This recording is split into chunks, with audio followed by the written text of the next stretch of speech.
So I had a vision before that, and my phone was broken in half. There was a white woman after me who was a sergeant. It was something about a hospital. And then there was an officer. He looked Middle Eastern. He was chasing after me. They were chasing me. And then I was in a room, but it's like I could come in and out of the room freely. But it was almost like it was a jail cell, like it was facilitated. And then there were girls perming their hair and relaxing their hair. And I remember when all my hair fell out after I relaxed it. Then I started relaxing it. And I asked someone to give me a perm, but they wouldn't buy it. And I remember me seeing that I need dental work, and that's why my jaw be swollen sometimes, because I need to get some dental work. And then I woke up, but after a little bit of time, I was like, let me just get up and go outside for a second, for a little bit. So I had been outside, and then when I was coming back into the house, there was a gold SUV, like a Tahoe or a Denali. And every time I come out of the house and I go up the street, they always coming out or whatever and following me. And so this gold, it could have been like a Yukon, a Denali, or a Suburban. He pulled up on me down the street from the house, and he went past at first, but then he was like, hey, he backed up, and I started to go off on him and tell him to leave me the hell alone, like I tell all of them.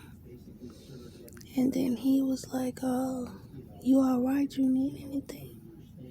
I was like, if you want to help me out with some money, then you can do that. He was like, I don't have no money. It was a Hispanic man with short haircut, but he had hair. And he was kind of chubby, but not fat. He looked like he could be kind of short or regular height. And he was Hispanic. And I believe he spoke kind of like a Hispanic, but he could speak English well. And then there was a black man. And the black man was on the other side, on the passenger seat. And he had on a red hoodie, I think, with a hood on. And he was brown skinned, like a Milky Way. And he had white eyes. He had oval eyes. Something about his eyes. And then the Hispanic man kind of looked like Super Mario a little bit, but lighter. And not a whole lot of hair on his face, but some hair on his face. And then he had said he didn't have anything